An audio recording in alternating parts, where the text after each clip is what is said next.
Welcome back everyone. Reflective mind में आप सभी का स्वागत है। In this session we going to discuss the meaning of transport with special focus on roadways from chapter number 7 lifelines of national economy class 10 contemporary India geography. So यहाँ पे एक term है lifeline, national and economy. So हम इस lifeline को अगर हम human body से कनेक्ट करें तो ह्यूमन बॉडी में एक बहुत ही इंपॉर्टेंट पार्ट होता है हमारा हार्ट, जो हमारे ब्लड को क्या करता है, पंप करता है और उस ब्लड को हमारे बॉडी के डिफरेंट पार्ट्स तक और डिफरेंट पार्ट्स से ब्लड को हमारे बॉडी के हार्ट तक लाता है। और इसमें आर्टरी एंड वेन्स जो हमारे बॉडी के वेरियस पार्ट्स को हमारे हार्ट से या हमारे हार्ट और हमारे बॉडी के वेरियस पार्ट्स को इस आर्टरी और वेन्स के माध्यम से इकट्ठा करता है यहाँ पे। तो अगर सर्कुलेटरी सिस्टम की बात करें जो हमारे बॉडी के लिए एक लाइफलाइन होता है, उसमें हार्ट, आर्टरी और वेन्स आता है। लेकिन इसी तरीके से अगर हम एक इकोनॉमी या एक नेशन या किसी भी कंट्री या किसी भी रीजन की एक लाइफलाइन की बात करें तो उसका अर्बन सेंटर, कोई भी अर्बन सेंटर अपने आसपास के नेबरिंग किसी बड़े किसी छोटे अर्बन सेंटर और एक अर्बन सेंटर अपने दूसरे अर्बन सेंटर से या आसपास का अर्बन सेंटर अपने एडजॉइनिंग अर्बन सेंटर से through link, through roadways, through railways, through modes of transportation, through various links वो इंटरकनेक्टेड होता है। और इसी इंटरकनेक्शन में जिसमें urban centre as a nodes का मतलब ही as an important centre and connecting to nodes as a link, बोले तो रोडवेज, रेलवेज या कोई भी ऐसे ट्रांसपोर्टेशन रूट के द्वारा जितने भी नोड्स या जितने भी अर्बन सेंटर्स हैं वो सारे आपस में well intricately correlated, interconnected with each other। और इसी इंट्रिकेट इंटरकनेक्शन से ही एक नेटवर्किंग तैयार होती है और इसे ही हम ट्रांसपोर्ट नेटवर्क कहते हैं। और यही ट्रांसपोर्टेशन बाद वाले में हम लोग करेंगे कम्युनिकेशन के साथ भी।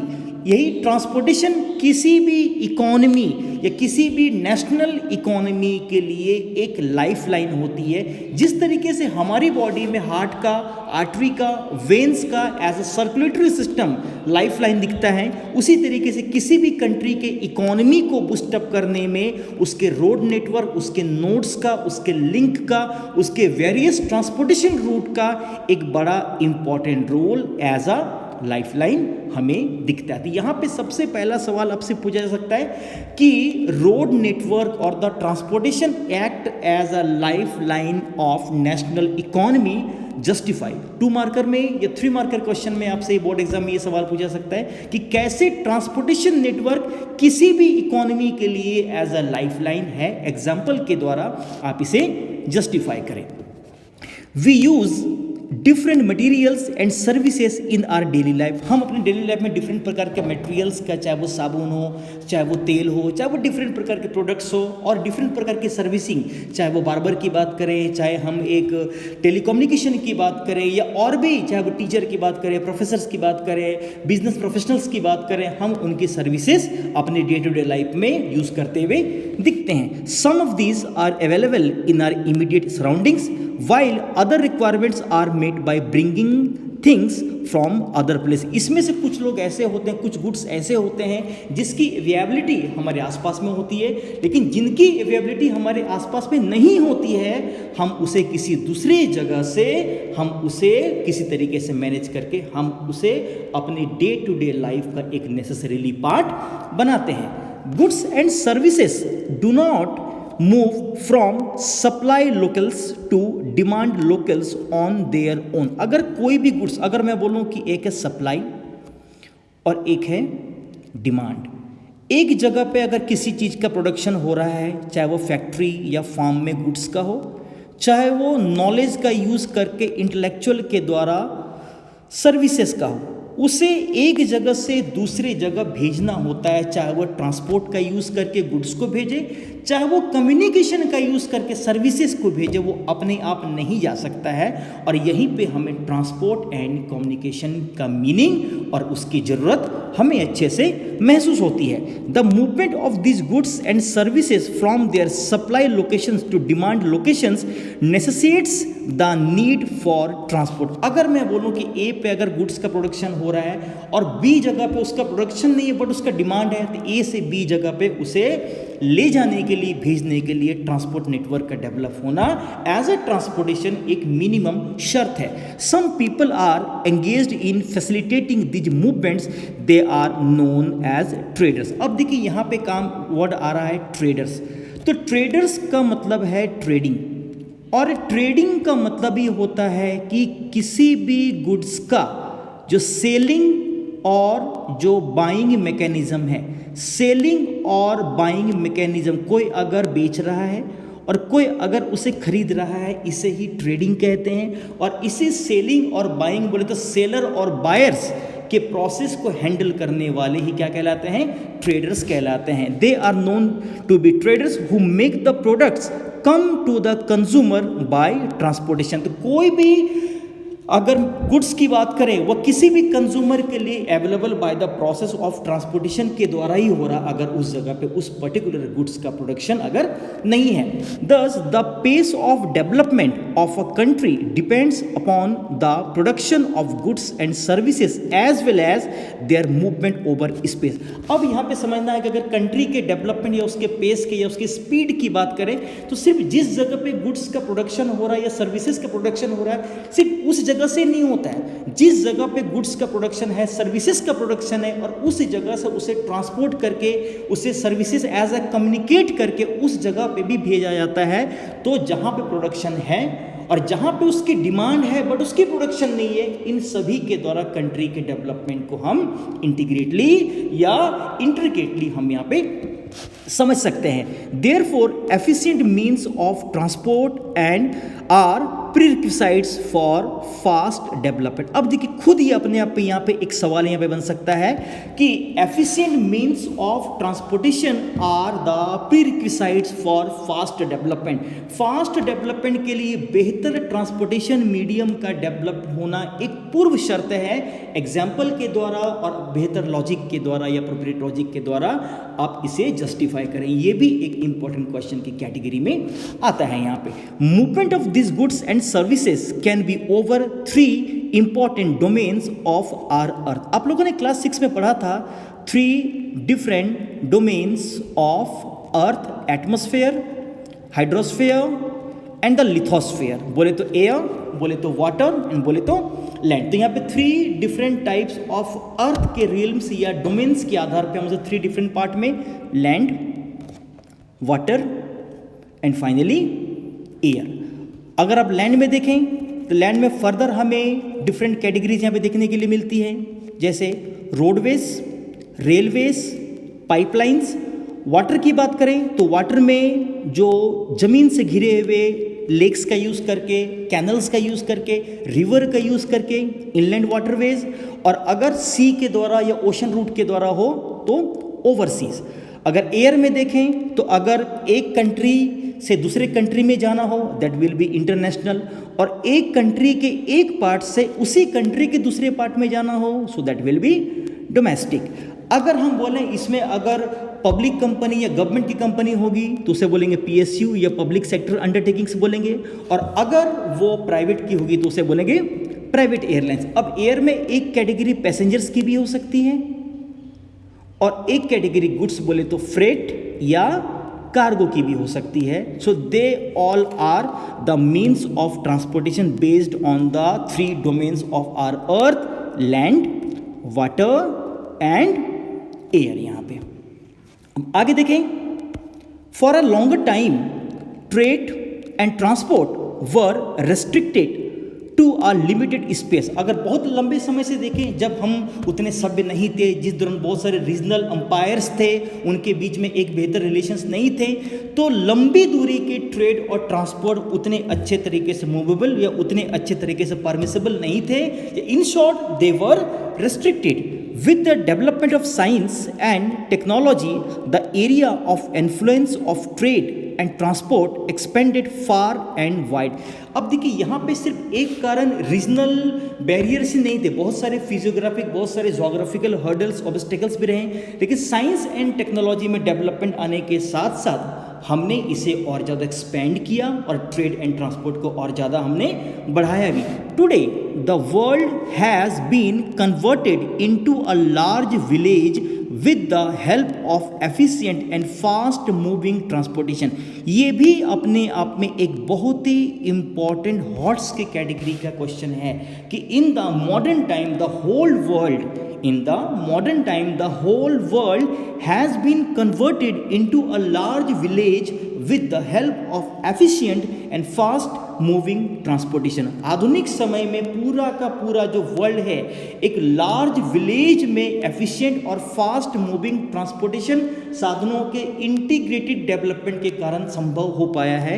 आप इसे भी अच्छे एग्जाम्पल के द्वारा और सुटेबल लॉजिक के द्वारा आप इसे आंसर फॉर्मेट में आप इसे जस्टिफाई करके अच्छे नंबर ला सकते हैं। यहाँ पे transport has been able to achieve this with the help of equally developed communication system. अब देखिए यहाँ पे क्या है कि transport and communication both are comes under the life lines of any economy under services. Production goods का होगा और प्रोडक्शन सर्विसेज का होगा। गुड्स को एक जगह से दूसरी जगह अगर भेजना हो तो ट्रांसपोर्टेशन एज अ सर्विस है, और अगर अपने मैसेजेस, अपने आइडियाज़, अपने थॉट, अपने आइडियोलॉजीज, अपने मेथडोलॉजीज को एक जगह से दूसरी जगह शेयर करते हैं तो वो भी शेयरिंग अपने आप में एक प्रकार के सर्विसेज थी। यहाँ पे ट्रांसपोर्ट एंड कम्युनिकेशन दोनों एक दूसरे को सपोर्ट करते हैं, दोनों एक दूसरे को सप्लीमेंट करते हैं, दोनों एक दूसरे को फैसिलिटेट करते हैं। सो यहाँ पे ट्रांसपोर्ट एंड कम्युनिकेशन को दोनों के साथ साथ एक दूसरे के डेवलपमेंट के फॉर्म में देखे जाने की जरूरत है। Therefore transport and communication and trade are complementary to each other. अब देखिए यहाँ पे ट्रांसपोर्ट आया, कम्युनिकेशन आया, लेकिन ट्रांसपोर्ट कम्युनिकेशन तभी पॉसिबल है जब तक गुड्स की बाइंग, उसकी सेलिंग, उसका एक जगह से दूसरी जगह मूवमेंट, एक पार्ट से उसका supply and the another part से जब तक उसका डिमांड साइड या डिमांड एस्पेक्ट फुलफिल नहीं होगा एज अ ट्रेड। तो यहाँ पे आपको एक कोड याद रखना है, TTC। TTC means trade, T means transport and C means communication.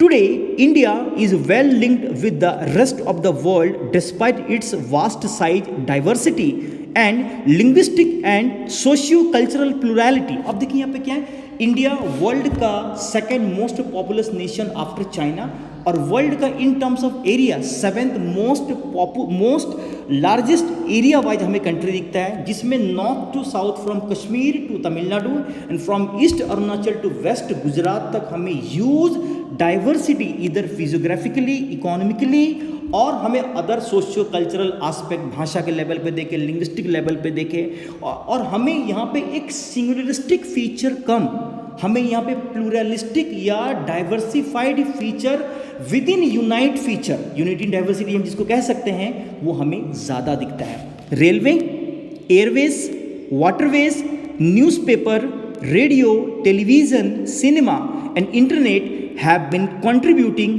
To its socio economic progress in many ways. अब देखिए यहाँ पे रेलवे की बात करें, एयरवे की बात करें, वाटरवे की बात करें, अगर हम यहाँ पे मीन्स ऑफ ट्रांसपोर्टेशन को लैंड, एयर और वाटर में देखें, ऑडियो मीडिया को देखें, ऑडियो विजुअल मीडिया को देखें, प्रिंट मीडिया को देखें, इलेक्ट्रॉनिक मीडिया को देखें, सिनेमा या चलचित्र को देखें, थिएटर को देखें, तो ये भी कंट्री को इंटीग्रेट करने में, उसे कहीं ना कहीं एक आइडियाज़ को उसके दूसरे पार्ट तक शेयर करने में, किसी दूसरे एरिया के कुछ यूनिकनेस को, कुछ डाइवर्सिटी को एक किसी दूसरे या पूरे के पूरे एक नेशन में उसे स्प्रेड करने में, या एक पब्लिक ओपिनियन बनाने में, या एक प्रकार की अपने एक यूनिक आइडेंटिटी को क्रिएट करने में हमारे कम्युनिकेशन नेटवर्क, हमारे ट्रांसपोर्टेशन नेटवर्क का एक बड़ा इंपॉर्टेंट रोल है। एक छोटा सा एग्जांपल मैं यहाँ पे अपना शेयर करना चाहूँगा कि जब हम किसी जगह के लोगों से मिलते हैं, बात करते हैं, या किसी भी एरिया को different transportation medium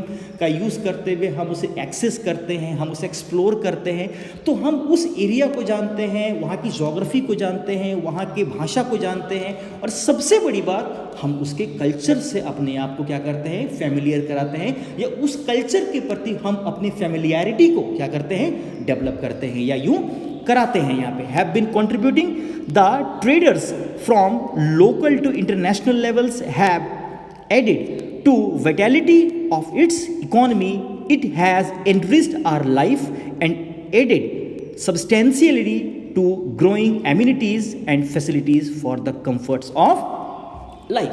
In this chapter, you will see how the modern means of transport and communication serve as lifelines of our nation and its modern economy. It is thus evident that a dense and efficient network of transportation and communication is a prerequisite for local, national and global trade off today. अब देखिए ये भी एक question के form में आ रहा है जो आगे के पेजेस के लाइन से और कंसेप्ट से आई थिंक ज़्यादा क्लियर होगा। A dense and efficient network of transport, a dense and efficient network of transport and communication is a prerequisite for local to national, national to international और global. कहने का मतलब क्या है कि local world, national world, global world को integrally develop करने के लिए efficient network of transportation and communication का होना एक प्री रिक्विजिट कंडीशन है। अब इसी ट्रांसपोर्ट में हम सबसे पहले शुरुआत करने जा रहे हैं किसके बारे में, रोडवेज के बारे में। India has one of the largest road network in the world. As per this किताब या 2005 about 56 lakh kilometer in India roadways have preceded railway। तो सबसे ज़्यादा अगर आप देखें यहाँ पे तो हमें रोडवेज का लेंथ दिखता है और फिर हमें रेलवे का दिखता है। अब यहाँ पे आप एक छोटी सी बात ये समझने की कोशिश करिए कि चाइना वर्ल्ड का पॉपुलेशन जाइंट है, सबसे ज़्यादा पॉपुलेशन चाइना का हमें वर्ल्ड में दिखता है, और सेकंड नंबर पे आफ्टर चाइना हमें इंडिया का दिखता है। और इंडिया में प्रोपोर्शनली उसके फिजियोग्राफिक डिवीज़न में देखें तो 43% पार्ट हमारा ग्रेट गाइजेंटिक प्लेन का कहीं ना कहीं हमें देखने के लिए मिलता है, और प्लेन वाला एरिया रोड नेटवर्क के लिए, रेल नेटवर्क के लिए सबसे बेस्ट आइडियल लोकेशन का होता है, जो हम लोग आने वाले लाइंस में थोड़ी देर में डिस्कस करेंगे। तो यहाँ पे एक एजर्शन रीजनिंग को भी अपने दिमाग में क्रिटिकली और क्रिएटिवली सोचने की कोशिश करिए कि इंडिया में इतना लंबा रोड नेटवर्क क्यों है। एक तो पॉपुलेशन है, दूसरी बात पॉपुलेशन है तो वहाँ पे डिमांड साइड है, सप्लाई साइड हमें डेवलप करना पड़ेगा, और उस पॉपुलेशन की डिमांड साइड, सप्लाई साइड के साथ ही साथ हमारे पास एक फिजियोग्राफिक प्लेन के साथ या मैदान के साथ हमें एक एज भी है कि हम उस इतने बड़े पॉपुलेशन के डिमांड को फुलफिल करते हुए हम use transport network as a road and as a rail को हम यहाँ पे डेवलप कर पाए हैं। The growing importance of road transport and rail transport, the growing importance of road transport and rail transport is rooted in the following reasons। अब देखिए road transport का अगर आप डोमिनेशन रेल ट्रांसपोर्ट के ऊपर में क्यों ज़्यादा है, या क्यों रोड नेटवर्क और रेल नेटवर्क दोनों में से रोड नेटवर्क रेल नेटवर्क के कंपैरिजन में या उसके कंपैरेटिवली हमें ज़्यादा बेस्ट देखने के लिए प्लेन माउंटेनियस एरिया या डाइसेक्टेड वैली वाले एरिया में हमें ज़्यादा देखने के लिए मिलता है। इन शॉर्ट बोले तो रेल नेटवर्क के कंपैरिजन में रोड नेटवर्क का इंडिया में ज़्यादा डेवलपमेंट क्यों हुआ है। कारण को अगर हम यहाँ पे एक एक करके देखें, construction cost of roads is much lower than that of railway line। Railway line का कंस्ट्रक्शन कॉस्ट ज़्यादा है, रोड का कंस्ट्रक्शन कॉस्ट भी ज़्यादा है, लेकिन एज कंपेयर टू रेलवे कम है। यहाँ पे roads can traverse comparatively more dissected and undulating topography. Road ज़्यादा स्लोप वाले एरिया में, ज़्यादा डाइसेक्टेड कटे फटे रिज एंड वैली टोपोग्राफी बोले तो माउंटेन एंड वैली वाले एरिया में, जहाँ पे प्रॉपर लैंड भी प्रॉपर अमाउंट में नहीं मिलता है, हम वहाँ पे ज़्यादा डाइसेक्टेड, ज़्यादा उबड़ खाबड़ वाले, ज़्यादा ऊंच नीच वाले रोलिंग प्लेन वाले एरिया से होने के बाद भी हम वहाँ पे as compare to railway line हम अपने रोड नेटवर्क को ज़्यादा perfectly as compare to railway line develop कर सकते हैं। अगर आप फिगर 7.3 के हिली ट्रैक्ट्स को देखें तो अगर आप देख सकते हैं ये कितना ही शार्प बेंट वाला और आपको जिगजैग नेचर का आपको ये एक टेरेन दिख रहा है, और यहाँ पे जाहिर सी बात है हम यहाँ पे रेल के ट्रैक्ट्स को इतने शार्प बेंट के साथ इंफ्रास्ट्रक्चरली हिली एरिया में उतने अच्छे से डेवलप नहीं कर सकते हैं जितने अच्छे से डेवलप हम इससे रोड नेटवर्क को कर सकते हैं। तो यहाँ पे रोड नेटवर्क का एक रेल नेटवर्क के ऊपर में बहुत बड़ा एज क्या है कि वो अंडुलेटिंग टोपोग्राफी, डाइसेक्टेड एरिया और रोलिंग एरिया से होके भी वो अच्छे से डेवलप्ड हो सकता है। Roads can negotiate higher gradients of slope and as such can traverse mountain such as the Himalaya. तो रोड की बात करें जहाँ पे स्लोप या जहाँ पे ग्रेडियंट या जहाँ पे ढाल बहुत ज़्यादा है, बहुत तीखी चढ़ाई का ढाल है, वहाँ पे भी हम रोड नेटवर्क, आप लोग कभी दार्जिलिंग जाइए, आप लोग कभी खरसियांग जाइए, साउथ इंडिया में कभी आप लोग कोडाईकनाल जाइए, कभी आप लोग ऊटी जाइए, तो वहाँ पे भी आपको बहुत ही स्टीप ग्रेडियंट वाले आपको वेस्टर्न घाट, ईस्टर्न घाट में आपको रोड नेटवर्क देखने के लिए मिलेगा। लेकिन अगर आप कभी दार्जिलिंग रेलवे में या आप कभी माथेरान रेलवे में या आप कभी कालका शिमला रेलवे में जाइए तो वहाँ पे भी हमें ग्रेडियंट मिलता है, लेकिन रोड जितने स्टिप और शार्प ग्रेडियंट में अपने आप को आइडियलिस्टिकली डेवलप कर सकता है, मैनेज कर सकता है, रेल नेटवर्क में हम उतना नहीं कर पाते हैं, उतना नहीं देख पाते हैं generally. Road transport is economically in transportation of few person and relatively smaller amount of goods over shorter distance। अब देखिए जहाँ पे कम से कम लोगों को हमें शॉर्टर डिस्टेंस के लिए एक जगह से दूसरी जगह मूव करना है या कराना है, वहाँ पे रोड ट्रांसपोर्ट सबसे बेस्ट होता है। अगर मैं बोलूँ shorter duration, shorter distance travel with door to door connectivity we always prefer rather than rail transport always road network or the road transport। जब हमें कम डिस्टेंस के लिए बहुत ह्यूज गुड्स के साथ ना जाके हमें डोर टू डोर जाना हो तो हम वहाँ पे रेल नेटवर्क को प्रायोरिटाइज ना करके हम जनरली वहाँ पे रोड नेटवर्क को प्रायोरिटाइज करते हैं। It also provides door to door service, thus the cost of loading unloading is much lower. Door to door होने के कारण इसकी लोडिंग अनलोडिंग कॉस्ट भी रेलवे के कंपैरिजन में बहुत ही कम होती है। Road transport is also used as a feeder to other modes of transport such as they provide a link between railway stations, air and sea route. अब देखिए यहाँ पे एक फीडर सर्विस का मतलब क्या है। अगर मैं एग्जाम्पल दूँ कि ये मुंबई का पोर्ट है और ये दुर्गापुर का रेल स्टेशन है। अब अगर आप किसी फॉरेन कंट्री से लाइक लंदन से आप मुंबई हवाई अड्डे पे आते हैं यूजिंग एयर, अब आप मुंबई के अगर मैं बोलूँ कि रेलवे स्टेशन में ट्रेन में बैठ के आप दुर्गापुर तक आते हैं रेल का यूज़ करके फॉर एग्जांपल, लेकिन दुर्गापुर रेलवे स्टेशन में उतरने के बाद अगर फिर दुर्गापुर से आपको उसके स्पेसिफिक लोकेलिटी लाइक बीनाचिटी या फिर सिटी सेंटर जाने के लिए आप रोड नेटवर्क के किसी टोटो का, किसी बस का, किसी ऑटो का यूज़ करते हैं, तो यहाँ पे आप देख पा रहे हैं कि रोड नेटवर्क एक कनेक्ट भी कर रहा है डिफरेंट मोड्स ऑफ ट्रांसपोर्टेशन को। फॉर एग्जांपल, एक एग्जांपल की तरफ ये भी समझिए कि अगर आपको अंडाल एयरपोर्ट से अगर आपको दिल्ली जाना है तो अंडाल एयरपोर्ट तक पहुंचने के लिए आप वहाँ पे रोड नेटवर्क का यूज़ करेंगे। दिल्ली पहुंचने के बाद फिर दिल्ली से अपने रिलेटिव्स के घर तक जाने के लिए आप वहाँ पे किसका यूज़ करेंगे? रोड नेटवर्क का यूज़ करेंगे। और इसी कनेक्टिविटी के साथ एक चीज़ को और भी ध्यान से समझिए, air, water along with land, ये सारे मोड्स ऑफ ट्रांसपोर्टेशन भी आपस में जुड़े हुए हैं। मैंने एक छोटा सा एग्जांपल अभी एयर का और रोड का दिया, और यहाँ पे भी एक अच्छे क्वेश्चन को फ्रेम करके आपसे एग्जांपल देके पूछा जा सकता है बोर्ड एग्जाम में कि ऑल मोड्स ऑफ ट्रांसपोर्टेशन और all means of transportation, for example land, air, water, for example roadways, for example waterways, and for example airways are intricately connected or interconnected with each other। इस तरीके से जोड़ के भी वहाँ पे एक सवाल पूछा जा सकता है। अब इंडिया के रोड्स को देखें तो इंडिया के रोड्स को हम 6 मेजर पार्ट में या क्लासेस में क्या करते हैं, क्लासिफाई करते हैं according to their capacity.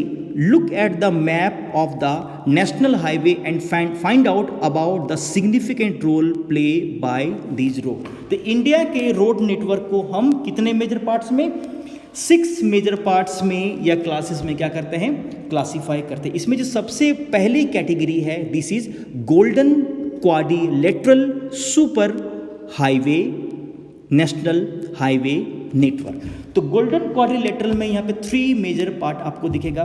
India के 4 मेजर कार्डिनल पॉइंट्स के साथ नॉर्थ, साउथ, ईस्ट, वेस्ट के mega city, from north New Delhi, from south Chennai, from east Kolkata and from west Mumbai को कनेक्ट करता हुआ जो एक सुपर हाईवे नेटवर्क दिखता है, हम इसे ही गोल्डन क्वाड्रिलेटरल कहते हैं।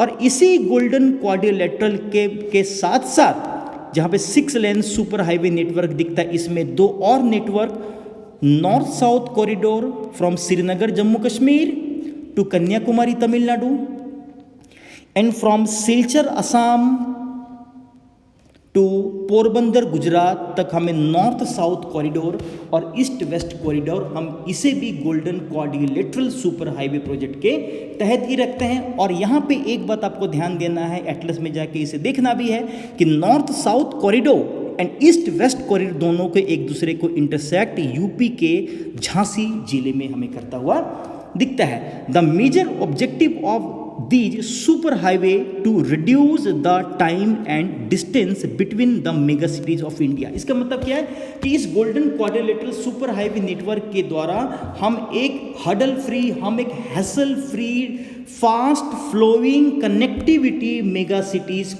के बीच में हम देना चाहते हैं। अगर आप NS2 को, जो दुर्गापुर है उसके बगल में आपको दिखता है, NS2 को कभी देखिए जो न्यू दिल्ली को कोलकाता से कनेक्ट करता है, तो उसमें जितने भी ओवरब्रिज हैं वो सारे रेल के ऊपर में, रेलवे ट्रैक्स के ऊपर में बने हुए दिखते हैं। क्यों? ताकि रेल ट्रैफिक के कारण किसी भी प्रकार का वहाँ पे कंजेशन ना हो या किसी भी प्रकार का वहाँ पे ट्रैफिक में प्रॉब्लम वहाँ पे नहीं होनी चाहिए। वहाँ पे ये जरूर याद रखिएगा। The major objective of this the reduce the time and the distance between the mega cities of the India. और इसी golden quadrilateral super highway network को मेंटेन रखने का, उसको एग्जीक्यूट, उस वेरियस प्रोग्राम को इम्प्लीमेंट करने की जो अथॉरिटी गवर्नमेंट ऑफ इंडिया के एक ऑर्गेनाइजेशन को दिया गया है। आप कभी नेशनल हाईवे ये NS2 में आप कभी सफ़र करने के लिए कभी राइड करिए, कभी ड्राइव करिए, तो आपको बड़े बड़े ग्रीन कलर के होर्डिंग्स में आपको दिखेंगे NHAI, national highway authority of India. The next category is the national highway. National highways link extreme parts of the country. और नेशनल हाईवे का मतलब ये है कि जो नेशनल इंपॉर्टेंस के इंपॉर्टेंट अर्बन सेंटर्स को, एक अर्बन सेंटर को अनदर इंपॉर्टेंट अर्बन सेंटर से कनेक्ट करता है। नेशनल हाईवे के टोटल लेंथ को अगर आप देखें, मैं कुछ एक्स्ट्रा इंफॉर्मेशन दे रहा हूं, ध्यान से सुनेंगे। नेशनल हाईवे का टोटल लेंथ, टोटल इंडिया के रोड लेंथ का ओनली 2% है, लेकिन नेशनल हाईवे के द्वारा जो पैसेंजर और जो फ्रेट या गुड्स या जो कार्गो को कैरी किया जाता है उसकी वैल्यू ऑलमोस्ट हमें 40% देखने के लिए मिलती है। तो आप यहाँ पे लेंथ में देख सकते हैं कि नेशनल हाईवे का लेंथ अगर आप देखें तो इंडिया के टोटल रोड लेंथ में बहुत ही कम है, लेकिन अगर कार्गो या पैसेंजर के ट्रांसपोर्टेशन के पॉइंट ऑफ व्यू से अगर वैल्यू कॉन्ट्रीब्यूशन में देखें तो 40% उसकी वैल्यू दिखती है। National highway link extreme parts of the country. These are the primary road system system and are led and maintained by the Central Public Work Department. अब यहाँ पे ध्यान से समझिए, golden quadrilateral super highway project को maintain execute करने की जिम्मेवारी national highway authority of India की है, लेकिन except the golden quadrilateral super highway network, other national highways को मेंटेन करना सेंट्रल पब्लिक वर्क डिपार्टमेंट के जिम्मे में आता है. A number of major national highways run in the north, south and east west directions also. The historical Sher-Shah Suri Marg is called National Highway number 1 between Delhi and Amritsar. अब देखिए यहाँ पे शेरशाह सूरी मार्ग की बात आई है, इसे पहले ध्यान से समझिए.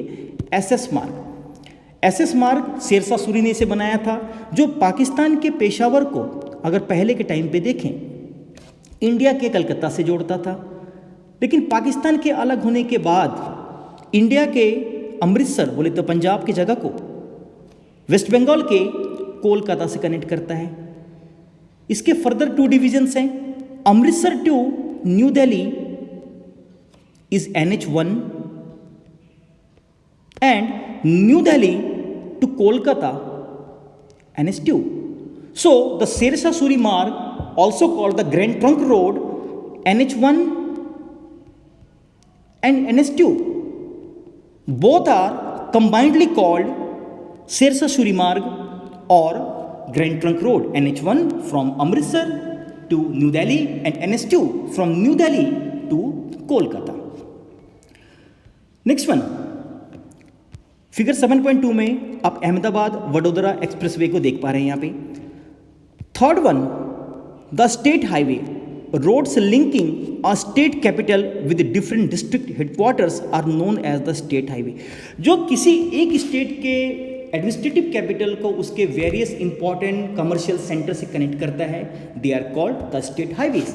These roads are constructed and maintain by the state public work department and in the particular state as well as union territories. District roads की बात करें, जो डिस्ट्रिक्ट हेडक्वार्टर को उसके सब डिवीजन, उसके ब्लॉक, उसके वेरियस टाइनी विलेजेस से जोड़ता है. This roads connect the district headquarters with other places of the district and they are specially maintained by Zila Parishad. अब यहाँ पे ये सवाल पूछा जा सकता है कि डिस्ट्रिक्ट रोड को मेंटेन कौन करते हैं? जिला परिषद. स्टेट रोड हाईवेज को कौन करते हैं? State public work department. National highway को CPWD. Golden quadrilateral super highway projects को national highway authority of India. The other roads, the rural roads which link rural areas and villages with the town are classified under this category. These roads received some special impetus under Pradhan Mantri Gram Sadak Yojana. Under this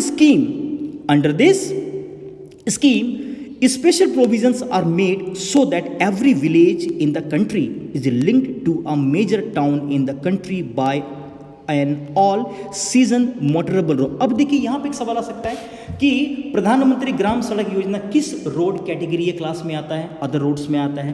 इसके objective क्या है? इसके objective है कि किसी भी major town को country के किसी भी पार्ट से through out the year motorable road के साथ कनेक्ट करके रखना, ताकि वो एरिया किसी भी कारण से बाकी एरिया से वो डाइसेक्टेड या कट ना जाए. यहाँ पे one of the most important category in the road network is the border roads. अगर हम इंडिया के northern part, north eastern part and north western part के हम अपने 7 लैंड फ्रंटियर्स को देखें और उसी 7 लैंड फ्रंटियर्स और नेबर्स के बॉर्डर के अलोंग स्ट्रेटजिक लोकेशंस के road like China, Tibet, Myanmar, Pakistan, इन्हीं एरिया के अलोंग स्ट्रेटजिक रोड्स को मेंटेन करने का, कंस्ट्रक्ट करने की ड्यूटी गवर्नमेंट ऑफ इंडिया के एक organisation BRO, border road organisation को दी गई है. Undertaking constructions maintenance roads in the bordering areas of the country, और इसको एस्टेब्लिश 1960 में किया गया. The development of the roads of strategic importance in the northern, northeastern borders. These roads have improved accessibility in areas of difficult terrain. Difficult terrain का मतलब वहाँ पे dissected दिखता है, कटा फटा दिखता है, बहुत ही मुश्किल हालात में, and have helped in the economic development as well as the strategic importance. अगर मैं बोलूँ कि कोई भी रिमोट एरिया, कोई भी बॉर्डर एरिया है, वहाँ पे किसी भी मुश्किल में अगर हमें वहाँ पे किसी भी प्रकार के फाइनेंशियल, इकोनॉमिक इकोनॉमिक या फूड सप्लाई या किसी भी अन्य हेल्प की अगर ज़रूरत हो, they all roads are very helpful for our strategic importance as well as for economic development of these remote areas. अब यहाँ पे एक डू यू नो का सेगमेंट दिया गया, इसे समझिए। The world's largest highway tunnel, जिसे हाल फिलहाल के दिनों में डेवलप किया गया है, अटल टनल, लगभग 9.20 या 02 किलोमीटर की हाइट पे बॉर्डर रोड ऑर्गेनाइजेशन के द्वारा बनाया गया है और इसे लेजर हिमालय के पीर पंजाल रेंज, बोले तो जम्मू कश्मीर और हिमाचल प्रदेश के एडजॉइनिंग एरियाज में डेवलप किया गया है। और ये जम्मू कश्मीर के मनाली को, सॉरी, ये हिमाचल प्रदेश के मनाली को उसके लाहौल स्पीति से क्या कर रहा है, throughout the year connect कर रहा है। Earlier the valley was cut off for about 6 month each year owing to heavy snowfall. तो हैवी स्नोफॉल के कारण लाहौल स्पीति और मनाली डाइसेक्ट हो जाते थे, उनके बीच की कनेक्टिविटी खत्म हो जाती थी। इसी को देखते हुए 9.02 किलोमीटर की हाइट में अटल टनल के नाम से बॉर्डर रोड ऑर्गेनाइजेशन ने लेजर हिमालय के पीर पंजाल रेंज में ऑलमोस्ट 3 किलोमीटर की हाइट पे हिमालय में एक वर्ल्ड का one of the highest tunnel network develop किया है, जो रोड नेटवर्क से कहीं ना कहीं कनेक्टेड है। Road can also be classified on the basis of the type of material used for their construction. हम कंस्ट्रक्शन में किस प्रकार के मटेरियल का यूज़ कर रहे हैं, चाहे वो पक्की सड़क बोले तो मेटल, और कच्ची सड़क चाहे तो नॉन मेटल या अनमेटल, नॉन मेटल तो नहीं, अनमेटल रोड्स हम यहाँ पे देख सकते हैं। मेटल रोड्स में be made of cement, concrete और even bitumen of coal. Therefore, however, in recent year, fast development of road network has taken place in different parts of the country। तो इस डिस्कशन में इतनी ही बातें। I hope इस discussion से आपको transport के मतलब को, मीन्स ऑफ ट्रांसपोर्ट, रोडवेज का मतलब क्या है, और रोडवेज और रेलवेज के कंपैरिजन को समझने में और रोडवेज के वेरियस 6 क्लासेस को समझने में इस वीडियो के द्वारा आपकी हेल्प हो पाई होगी। इस डिस्कशन में इतनी ही बातें। मिलते हैं अगले वीडियो में इसी चैप्टर के कुछ नए टॉपिक के साथ। तब तक रिफ्लेक्टिव माइंड के साथ आप सभी बने रहिए। Thank you so much and happy learning.